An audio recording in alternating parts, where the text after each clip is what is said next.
Hello and welcome to Web of Light. I'm Dr. Kevin and I'm Lori Powers Otto. and we want to welcome you to this edition to the, I thought you were going to do my dyslexia for a second. Well, because when I did it when you weren't here, I put my titles out there. Oh, you can if you want, I don't care. Reverend Dr. Lori Powers Otto. Okay.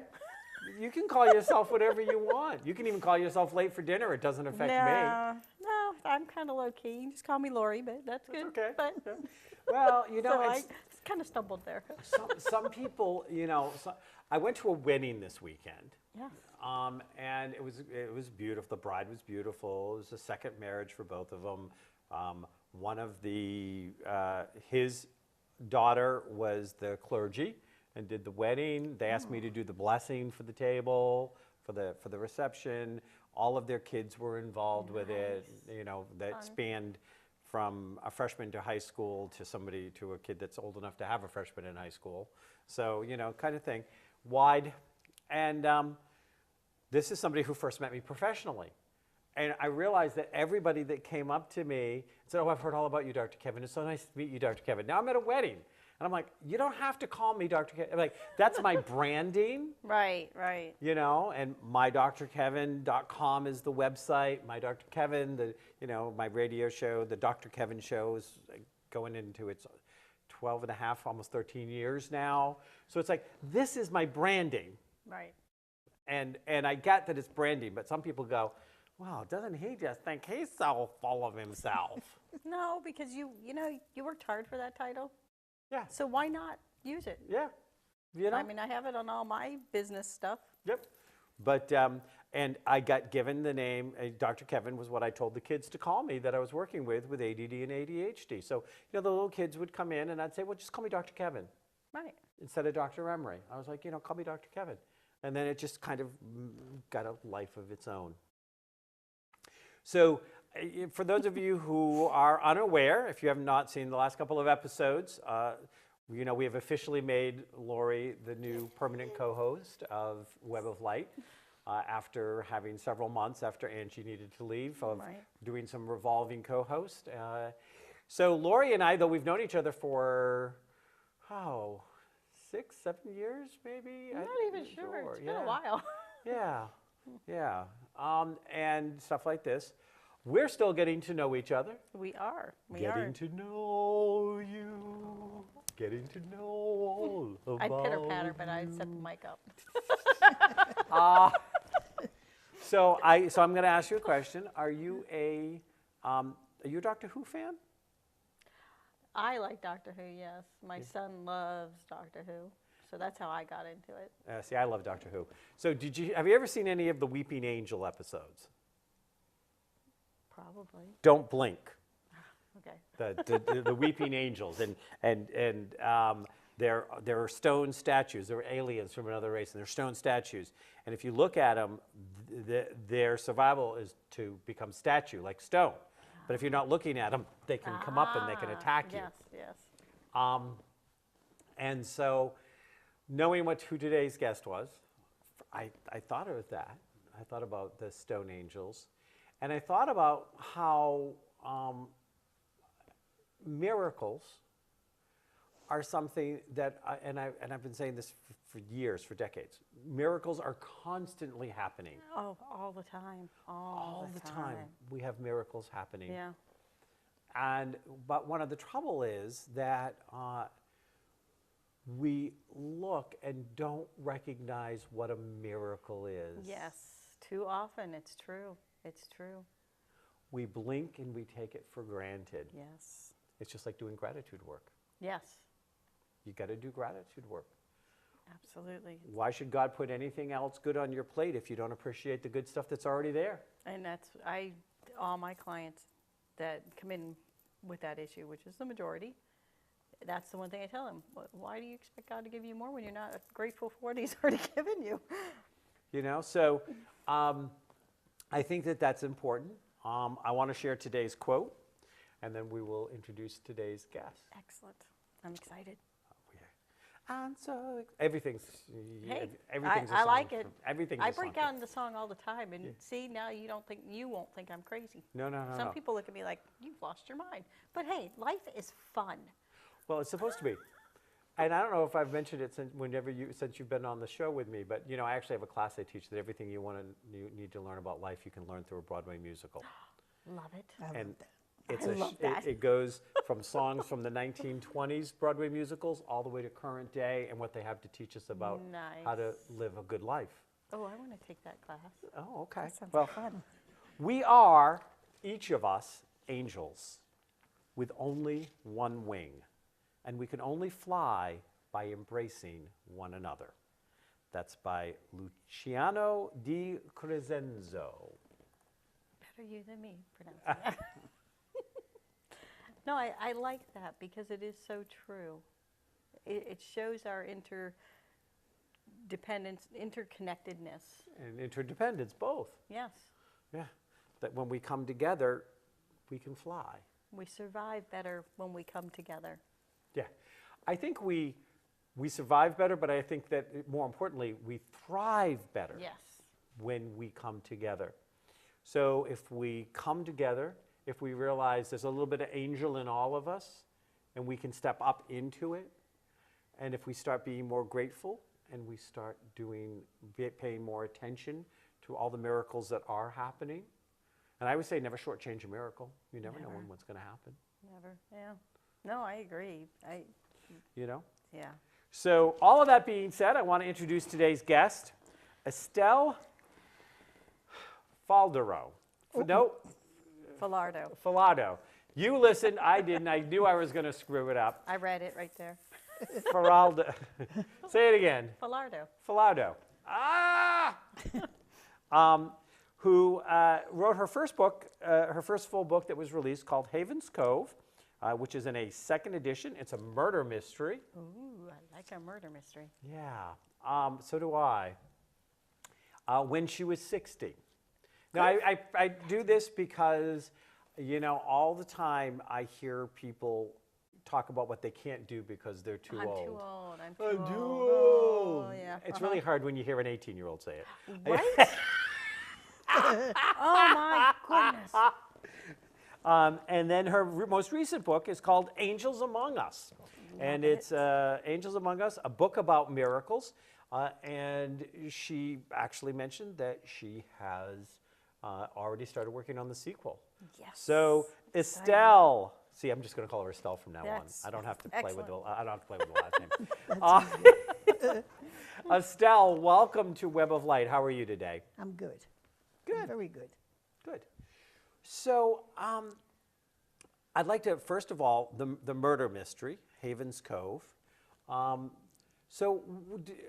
Did you always write? Were you always a writer? Well, I used to like to write when I was young. I used to make up stories, and I'd go to my aunt's house. She had 7 kids, but she'd take some time and listen to my stories, and she always liked my stories. So I did that, but then I got married, and when you got kids, you can't keep writing because you got to have a job that you can make some money. So then when I went into real estate, I still wanted to be a writer, so I used to make my houses talk. And my ads, of course, cost me a lot of money. But people used to look for my ads because I made them, the houses talk, different things like that. And I kept writing on the side to see, Then finally I came up with the book, The Haven's Cove. And that's a murder mystery with a touch of romance. And my daughter Brenda helped me do the second edition. She worked with me on that. And it takes place in Newport, Rhode Island, Boston, and Lowell. It goes back into the past. It's a story of 3 cousins that inherit a house in Newport, Rhode Island, on an island with 200 acres by the ocean. And somebody offers to buy the property. And the girl, Sarah, who owns 60% of the shares, really doesn't want to sell. She loves it. But her cousins, who each own 20%, sister and brother, really want to sell the property. So she goes for a ride one day on her horse, and somebody takes a shot at her. Well, they miss her, but the horse bucks, and she falls and hits her head on a tree. When she gets up and shakes herself off. She's still on the ground. So she says, I must be dead. So there's a voice behind her that says, you're not dead. So startled, she turns around, and there's a man in a white light, dressed in a white suit. She says, if I'm not dead, who are you? He says, I was sent here to show you your grandmother's past so that you can help, that you can make your decision about the property. So she's in a coma. A guy on his horse picks her up and takes her back to the house. She ends up in a hospital for 2 weeks in a coma while she's in the past. Nice. So that in itself already has some spiritual underpinnings, some people call it, I don't want to say paranormal, but it's got kind of that that energy. Yes. And some kind of miracle type energy to it. Right. Yeah, So, and that's called a Havens Cove. right. Now, it's quite a jump, and I love murder mysteries. I'm a big fan. Yep. At some point, we're going to have you on Dragons and Unicorns, which is our show just about artists and artistry. But what made the jump from Havens Cove to a book about miracles? Well, what happened is some people had told me miracles. I started writing years ago this book. And then I almost died in 2003. I had a heart attack, and I did die. But I came back. My daughter heard me. She heard the medics say we lost her. And then my other daughter was on the phone screaming. But anyway, this is what I was told after. I did die, and they got me back, and they brought me to the hospital. And when they did, they couldn't do anything for me after. What they did was they gave me an angioplasty. You know, you go up and you check your veins and stuff. Mm-hmm. Yep, I've had one. So the doctor, now they can help you at Lowell General, but at that time they couldn't. So what happened was they sent me to Mass General. And that's the first story in my book. It tells you what happened and how I survived it. It is a miracle because no doctor in the area wanted to touch me. Mm. And one doctor told me that came to visit me in my room. There was my husband, my granddaughter, my daughter, and he's telling them I'm going to die. And they're crying. I'm mad. I said, I says, I'm not dying. There's a doctor in this hospital that's going to know exactly what to do. I said, you know why? Because God's going to show him what to do. And you're here 15 years later. Yep. And I have 8 stints around the heart. There you go. Well, I always remember it was in the early 90s that my father, who I always called Papa, Papa was first told that he had like 6-9 months to live. And I remember him, I saw it to dinner, and him telling me that he had just seen the doctor. The doctor said that he had this, and he said, and I'm sitting there and I'm looking at this doctor, and he's got a cigarette hanging out of his mouth. It was at a VA. He's got pouches underneath his eyes. He looks like he's been on a 3-day bender. Doesn't look good at all. And he looked at that doctor, and he said to me, I looked at him and I said, I'll die when I'm goddamn good and ready. I'll probably outlive you, you old fart. And I got up and I walked out of the room. Love it. Love it. And that was in 1993, and my father died in 2007. Wow. Nice. That's nice. And during that time period, I probably had a half a dozen doctors at different times say, you got 3 months, you got 6 months, you got 9 months, you got a year. No one survives this. But the most one that also always stays with me was that first one, and then I was called in to go see him. He was going to be dead by the end of the week. They discovered asbestos in his lungs. He used to work on the nuclear submarines. They're taking out quarts of fluid out of his lungs. I go to visit him. There is my grandmother and 2 of my aunts that have passed over. I can see them right behind him. Like they're there. They're there if he's ready to go. And he looks at me and I go, you know, I told him, I said, Grammy's here, Aunt Glennis is here, Aunt Nina is here. If you want to go, you know, it's okay to go. I said, but it's your choice.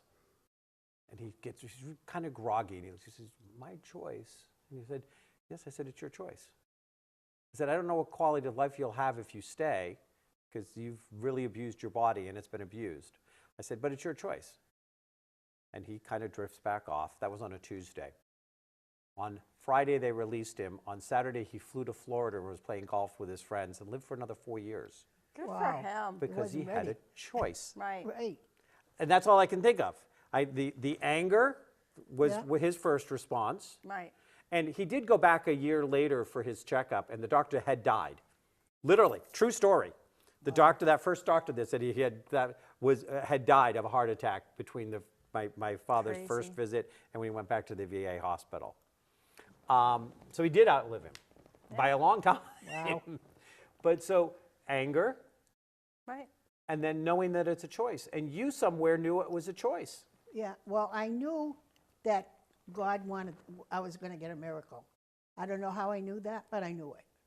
You know, and I was trying, you know, I was under, and they were all, I felt like I was, when they were coming over to touch my hand, I thought it was like a circle, but she said, Ma, you were in just a straight bed. But in my mind, I'd squeeze their hand. I wanted to let them know it was going to be okay.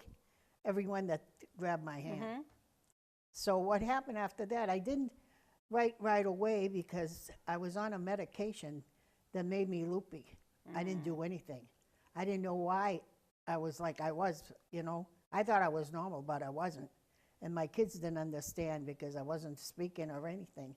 So finally, I had this doctor, diabetic doctor, Dr. Nara. She took me off this medication. She says, Estelle, this medication's no good for you. She checked it out and stuff. They were giving me medication that they give patients to keep them quiet in a nursing home.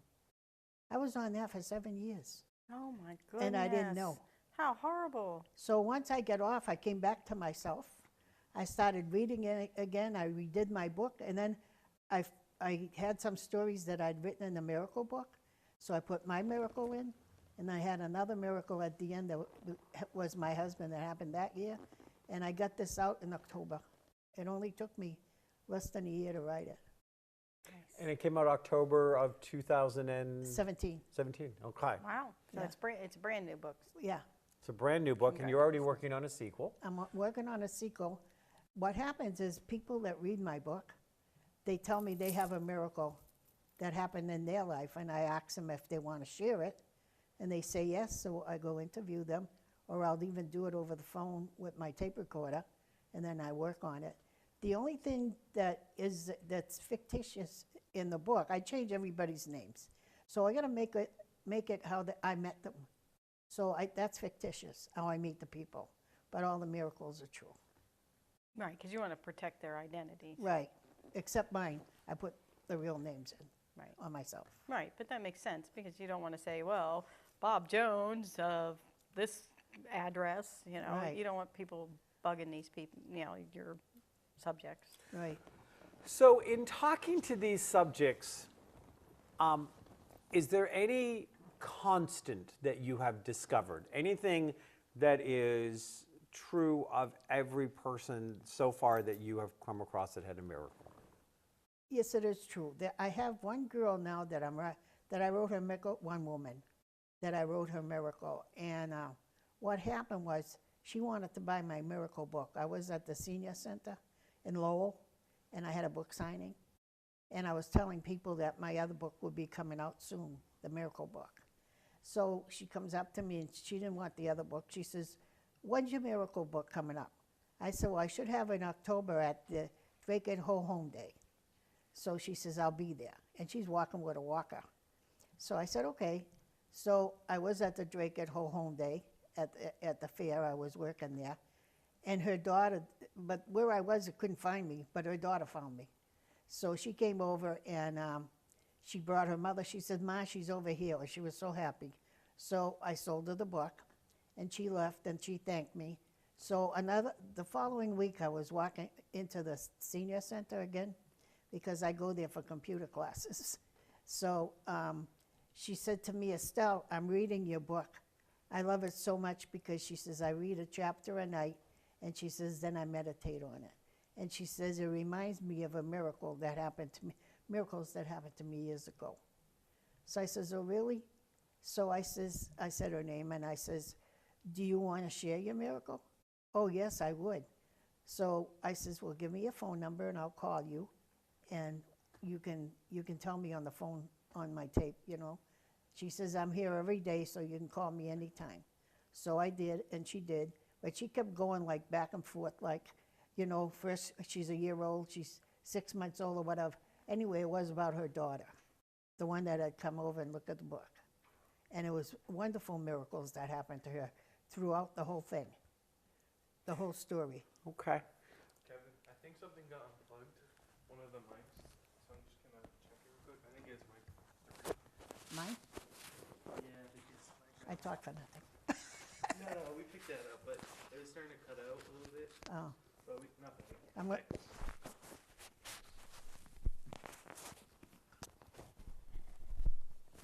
bend it away.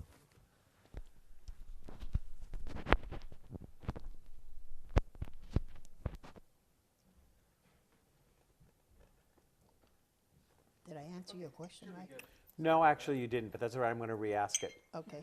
Let me know when we're ready. Sorry. Okay.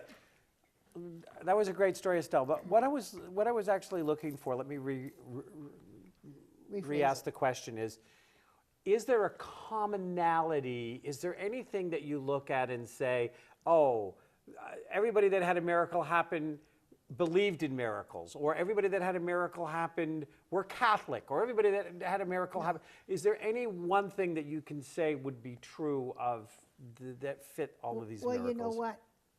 You don't have to be Catholic to have a miracle. God is for everyone.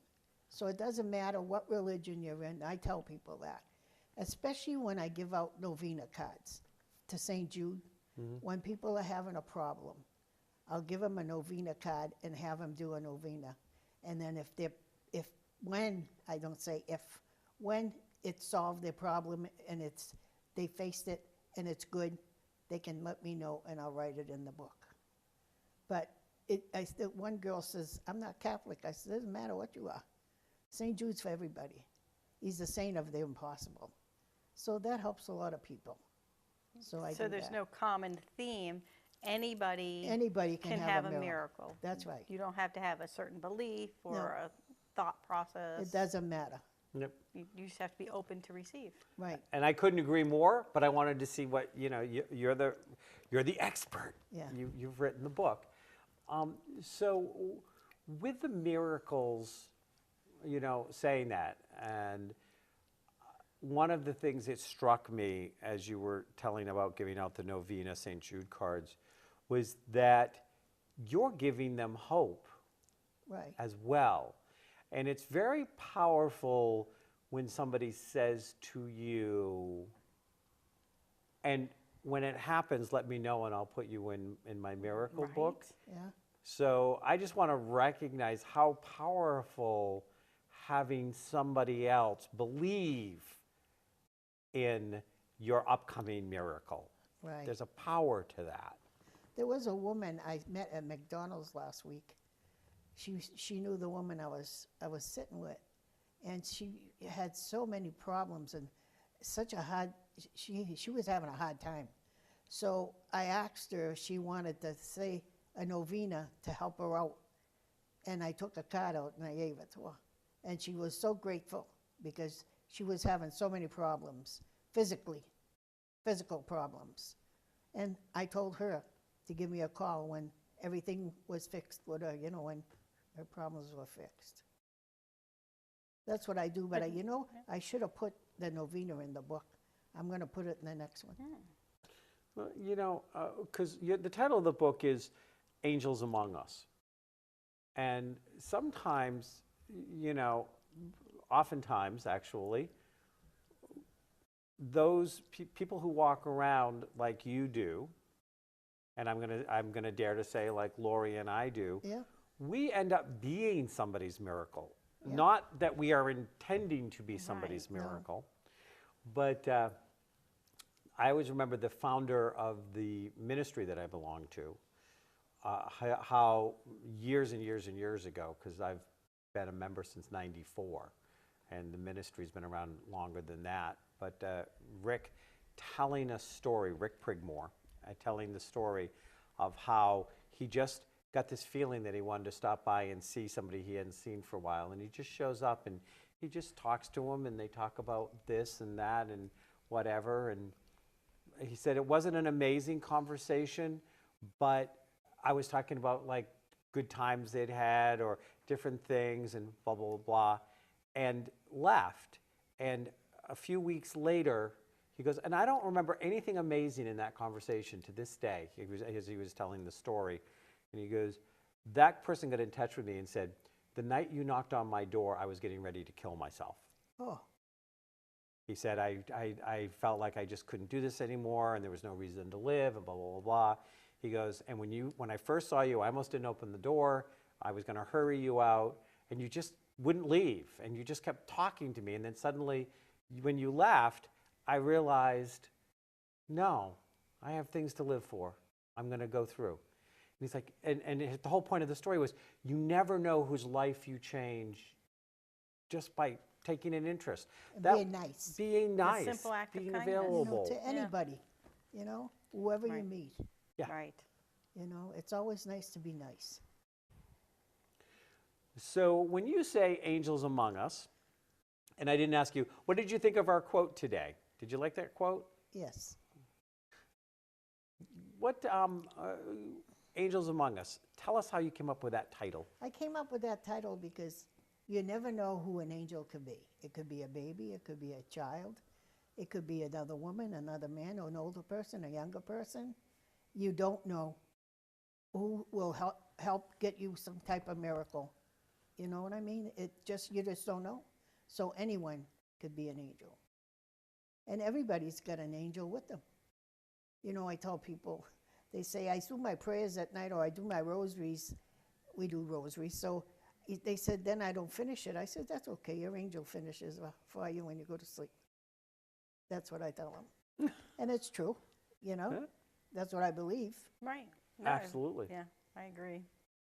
So you had the miracle of the hospital, Yes. okay. So one that's not in the book. Can you share another miracle out of your own life? Yeah, I'll tell you one. When I was a kid, 12 years old, I was always trying to make money because we were poor. So even at a young age, I was always working to make money. Well, we had a snowstorm, and I was out shoveling snow. And I lived in Lowell. Do you know Lowell at all? A little bit, not. I lived in Centerville on West 4th Street. I wouldn't live there now, but it was nice when I was a kid. I was shoveling snow, and the paper boy came over. And he did give me the paper, so I put it on the rail. And then he said to me, he says, do you know anybody that wants a paper route? I said, why, the little son looking for somebody for a paper route? So he says, no, I am. He says, I'm moving to New Hampshire in 2 weeks, and I need somebody to deliver the paper. I said, I'll do it. Girls don't do the paper routes. It's only for boys. I said, well, you have no other choice. You got nobody else. I says, I don't know anybody here. I moved here in November. This is January. I haven't made friends yet. So he says, I never saw a girl doing a paper route. I said, well, there's always a first time. So anyway, he agreed. So I met him down the corner of Bridge Street and 6th Street down there. And he filled his paper bag and we started. He had, my street was 6th Street, was 5th Street, Coburn Street, and other people will know these streets. L Street, those are all small streets. Yep. So I learned the route. I did very well. There was one lady that, it was so cold, she'd have us come in and have hot chocolate. And she was so happy to see a girl's going to take over the route. Nice. So anyway, after he left, I knew the paper route great, well. So then, 3 days I did it without a problem. And we had ice on the ground and stuff. It was still really cold. So I was on L Street, and 4 boys came across me and took my paper bag and threw my papers all over the place. One kid hit me in the face with a big piece of ice. I'm crying, I'm shaking, I'm scared. They're all around me. Girls, I'll teach you not to be a paper boy. The roots of a paper boy, not girls. So I'm crying, and all of a sudden I hear, boys, what are you doing there? So they took off. There was a man standing there. So he came up to me and he said, come up to the light so I can see what they did to your face. He says, oh my God, it was all swollen. He says, you're going to have a big shiner there. He takes my hand and he says, come on, Estelle, I'm going to take you home. I don't know him from a hole in the wall. So, and I wasn't scared. He took me home, and it was quite a walk. And then I had 3 steps to go up. And I remembered I didn't say thank you. So I went up the step, turned around, he completely disappeared. That was the first, my angel, Yes, my first miracle. And I've had plenty in my life. that's, wow. So my curiosity, I mean, wow, but my curiosity, I'm always on to the next question. Did you continue to do the paper route? No. My mother wouldn't let me, so I didn't. Right, because she was afraid for you. She was afraid I was gonna, that was the end of my paper route. So I used to go shovel snow instead on Bridge Street when it snowed. How old were you? 12. 12. There you go. Laura, you got a miracle to share? Probably. Ah, Well, you know, I don't know if it's so much a miracle, but I always thought of it as one. When I, a single mom, moved back in with my parents, and they lived out in the sticks then, but I had to work 30 miles away. And it was a long, dark highway. And, you know, I worked retail, so often, you know, you don't get out till 9 or 9:30, 10 o'clock, depending on how messed up the store Yeah. is. And there would be nights that I don't remember driving home. But I always got home safely. Because you were exhausted. Right. But I was always safe, and I always knew I was safe. And I always knew it was because Archangel Michael was with me, protecting me, getting me safely home. Because, you know, I didn't drink or do anything like Right. that, you know. It was just were a a good very person. long drive and out in the middle of nowhere. But I always got home safe, and I've always thought of that as That was a miracle. Yeah. What about you? Tell yours. oh, I mean, there's others, but You that's... probably have a whole yeah. bunch. I've had a number of miracles, and I was just, you know, even as I asked you the question, I was going, so which miracle, you know, which miracle do I look in my life and think about?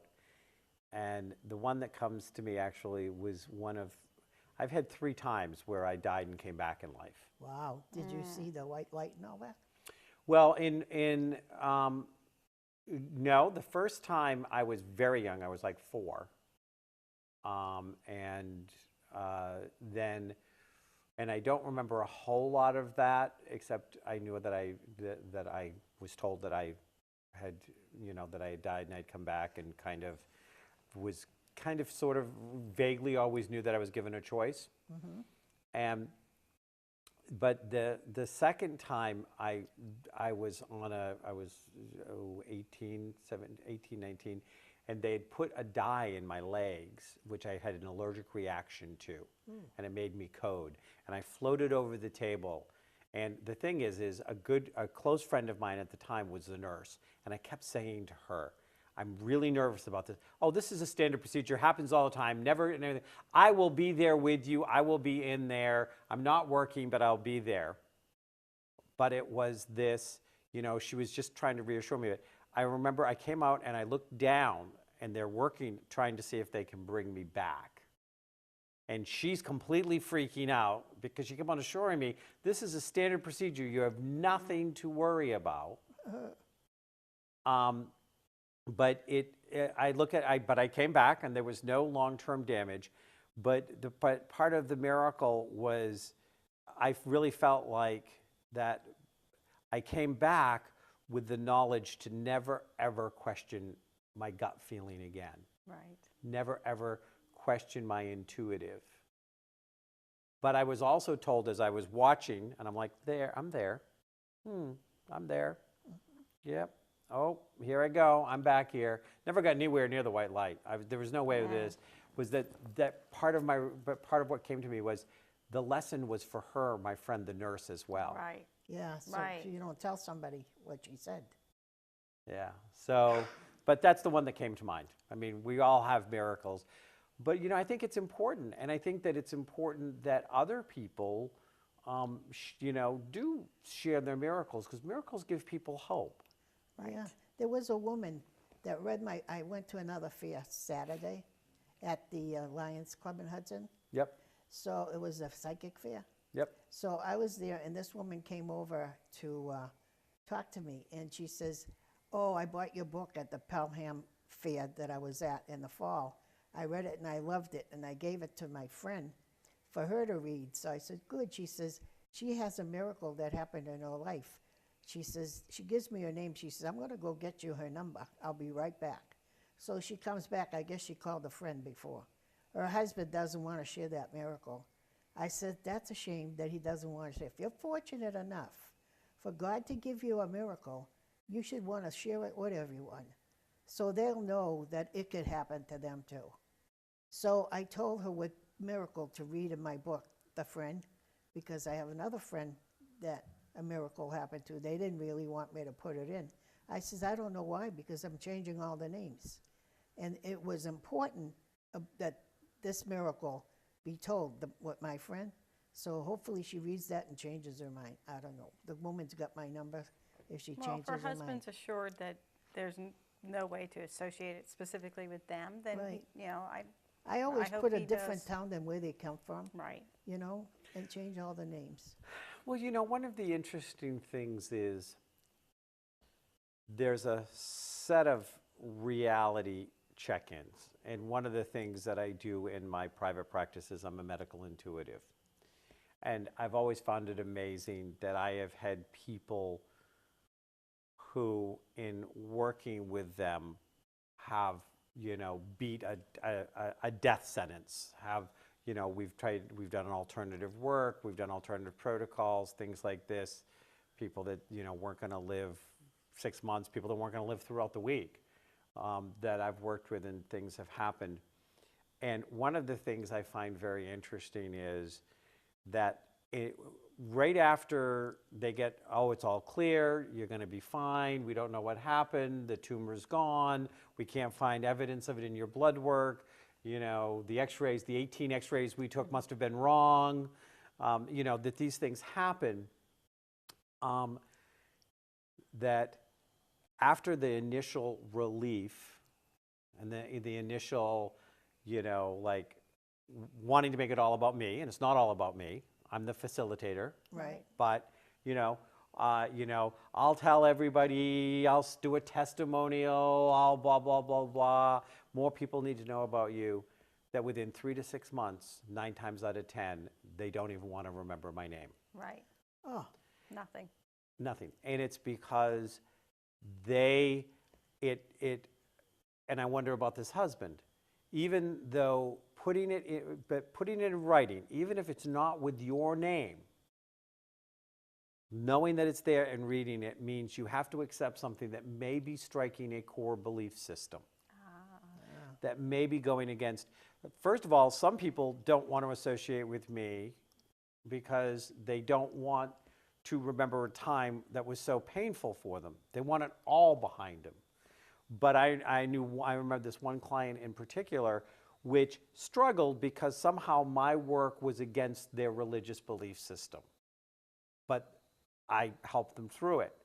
And, you know, and they were all about, and this, you know, this person and their spouse was all about how this helped them when the doctors gave up on them, when everybody had given up on him. And within 3 to 6 months, they talked about how God saved them. My name was never there.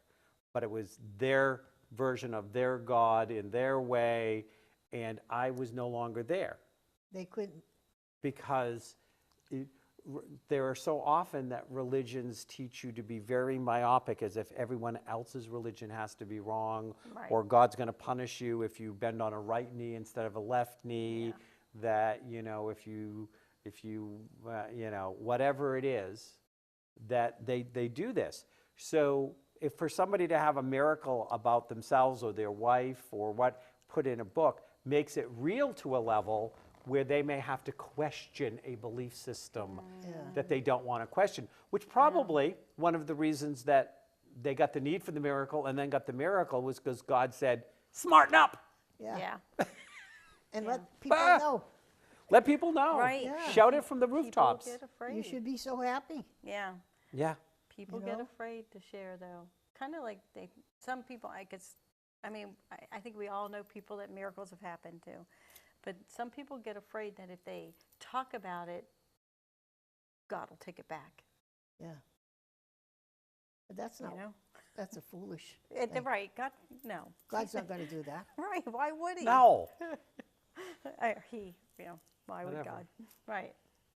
Yeah.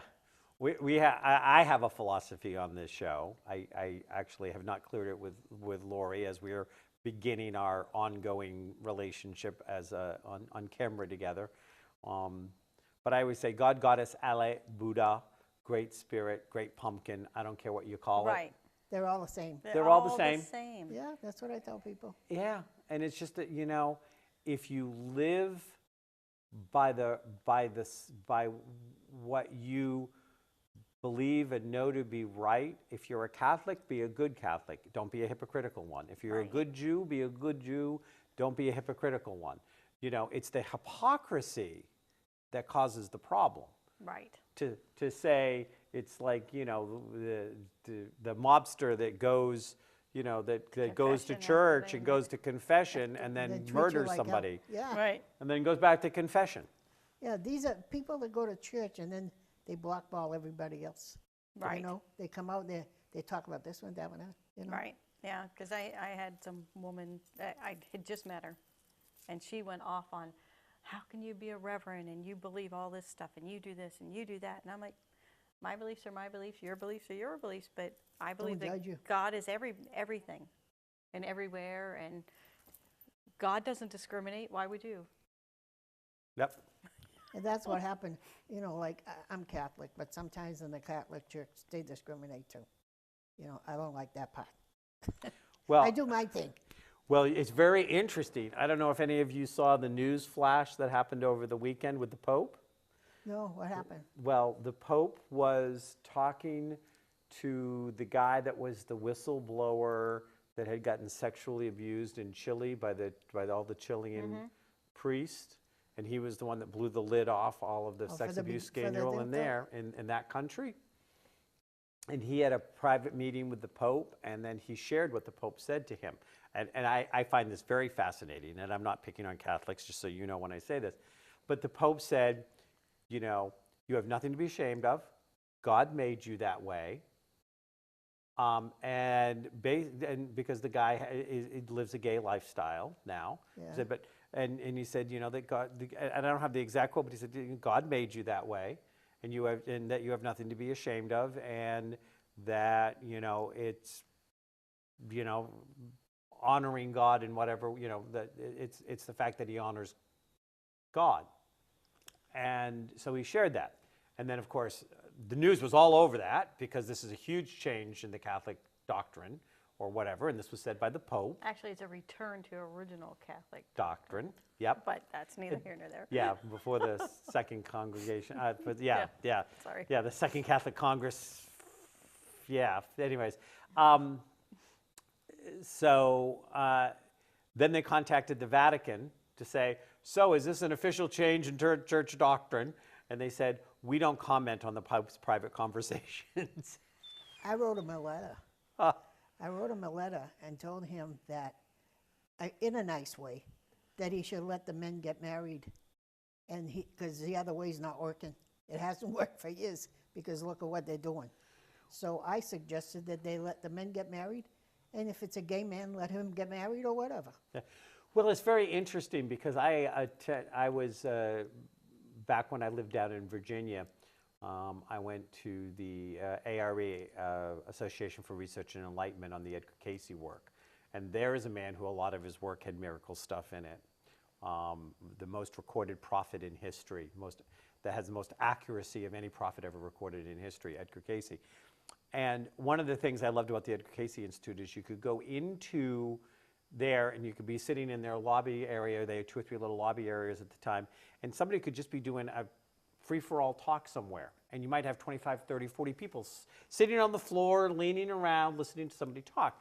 And they had this guy that was from India who was talking about the fact that when the Catholic Church was first forming, that their religion at the time, believe it was Buddhist, but they sent people to observe the evolution of the Catholic Church. And that there's all these documents in India of what was actually said at all these conferences and things. And that one of the things that they recorded was said was that they wanted to have gay men as priests because they were more healing, because they did not want them not letting them get married was because they did not want them to procreate, and that they did not want children to then have to, if something happened to be the priest, to be supported by the church. Ah. And so the whole thing was, if we say that they cannot get married to a woman, it wasn't not get married to a woman, that they didn't have to worry about family, offspring, claims on the church, and that they felt that that men of those proclivities, however they put it, were more healing by nature or whatever, that they'd be more nurturing, yep. stuff like this, and that they would be safer, or that they would get less trouble than sending women out into some communities to be healing.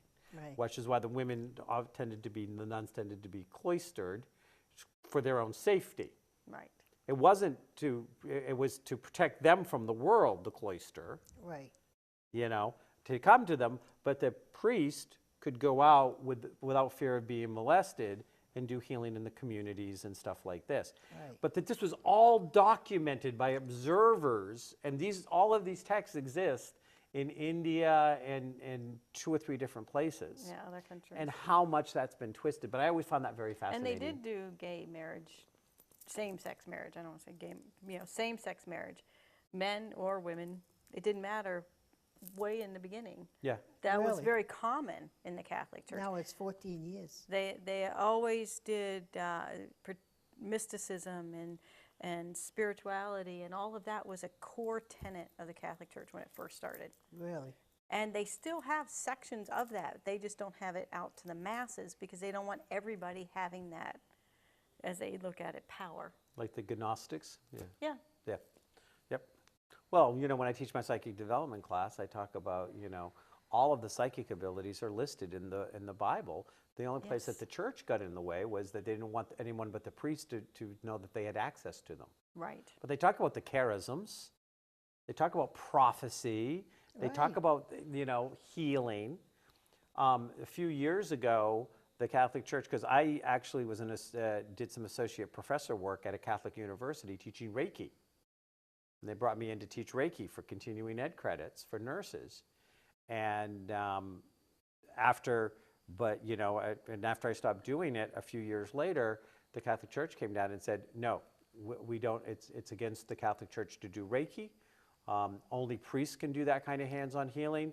Any Catholic university, school, organization, hospital has to stop offering Reiki, has to stop doing Reiki, all of these things. That was so terrible because St. That's so Joseph's foolish. had a beautiful Reiki program. They helped so many people, and then the Catholic Church stripped it away. And it's like, it's just incredibly selfish.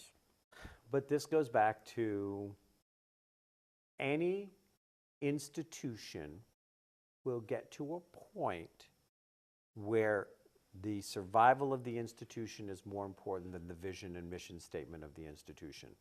They lose what the vision and mission statement is because their only thing is to survive itself. And it happens in churches, it happens in governments, it happens in corporations. Everything. Yep. Absolutely. So tell us what was one of your favorite miracles out of, tell us about one of the miracles in your upcoming book. Let's tease our viewers. In my upcoming book. Can you share one of the miracles in the upcoming book that people can look forward to? There was a woman that I met at the senior center. Well, when she was pregnant, she had to go to the hospital. This is like her 8 month.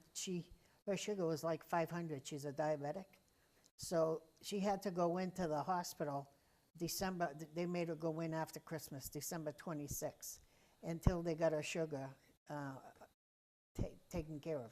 Then they sent her to the Women's Hospital in Boston and to have the baby. So when she got in there, she started having contractions. So she was supposed to have a cesarean. So the doctor told her that he was going to let her go have it normal because her contractions were right on time and stuff.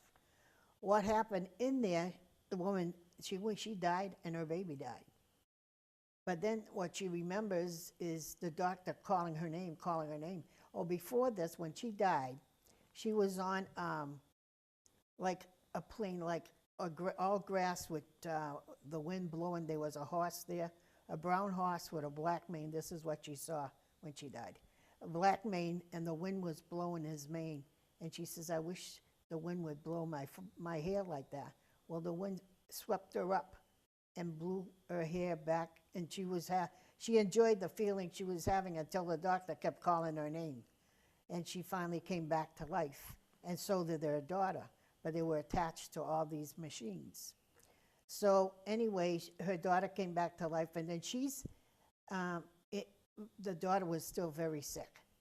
So she's in bed at night, and the doctor goes to shake her and says to her, your daughter won't make it through the night. I just wanted to tell you that.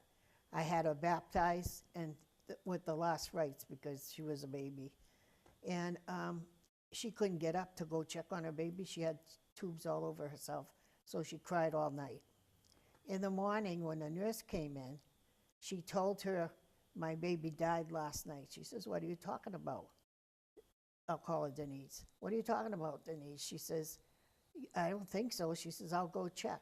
So she went to check, and her baby was alive. So she got out of the hospital a week later, but they kept the baby. What they kept doing, though, the baby was in one hospital. I forget the name of the hospital that I have in the book right now.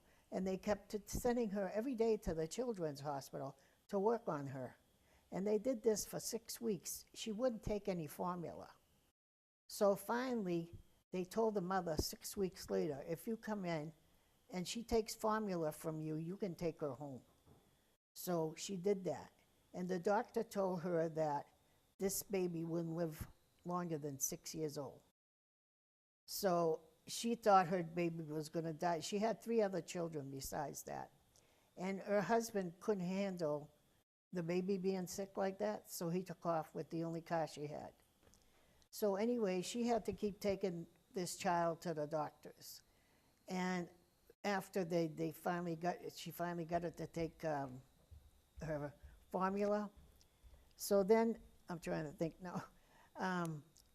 She'd take her to the hospital because she had to have her blood checked every week because her white blood cells weren't coming out enough.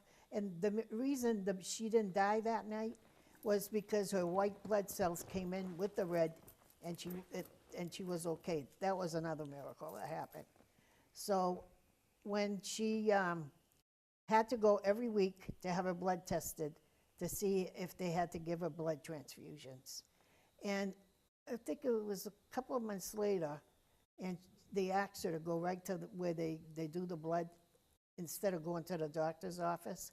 So she went there, and she was like she never grew for a year, till she was over a year, the baby never.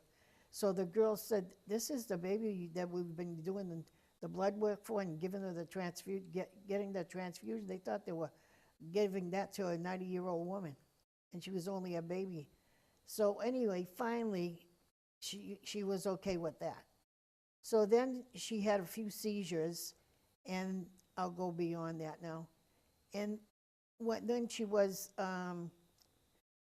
2 years old. She couldn't walk or crawl, and she was still small like that. And they sent her, the doctor sent her to a clinic to call these ladies. They came to her house to test the baby, to show her exercises that she could do to make her... Physical therapy. Yeah, physical therapy. So what happened was she showed the mother what to do. So she would do it for her every day. Well, it was like 9 months later, the baby didn't only crawl, she walked. So then she started drinking more of her formula. She had to keep going to Boston Children's Hospital and all that. And she didn't have, and she asked God to find her something to give her a ride. Her friend had taken a few days off, she worked nights, and to take her, but she worked nights, so what happened? By some miracle, the friend had her job, put her on days, put her on nights, and she went on days she was able to take the kid. So then another doctor told her that her daughter was deaf, and I think she was about 3 then. So then she took the daughter to an ear doctor. So he gave her some hearing aids, and he said to her, she might not hear like we do, but she will hear something. So a couple of days later, her friend had the night off, and she took her to Hampton Beach to see the fireworks. So while they were watching the fireworks, the kid went, "Ooh," like this in her ear. So they both said, she can hear. So finally, she started talking and stuff. But in between that, when this girl was taking her to the doctors, she would be crying, the mother, because she'd said to God that, I don't know if I can handle everything that you've given me. And then one day she started thinking, well, look at all the miracles the baby's had already. So she got over that. So then when Okay, we are going to actually have to Oh, wrap it I'm up. sorry. Yeah, That's wrap, okay. yeah. I talk a lot. It's okay, but we are up on our time. I gave you a long story. That's all right, yep. We want to thank Estelle Yes, thank you, Estelle Falardeau. Falardeau. Estelle Falardeau. Maybe I'll have a miracle and remember how to pronounce it. Estelle Falardeau. You're doing, Oh, miracle! you're doing okay. She is the author of Angels Among Us, a book about miracles, and The Haven's Cove. You can find, they're both available on Amazon.com or at Kindle. Yeah. Yep. We want to thank you very much for coming and sharing some of your miracles. And when your next book comes out, maybe you'll come back and visit us again. Yes, Come okay. visit me on Dragons and Unicorns. What's Dragon and Unicorn? I haven't seen. It's another TV show I have that's all about arts and artists, dragons, unicorns, and other creative creatures. Oh, that's nice. It's a funny thing about miracles. They're going to happen whether you pay attention to them or not. But when you pay attention to a miracle, you can better take advantage of it. You can realize it for what it is, and in your darkest times, it can give you light. In your saddest times, it can give you gladness. And in your times of greatest despair, it can give you hope. So I hope you start to recognize them. Namaste.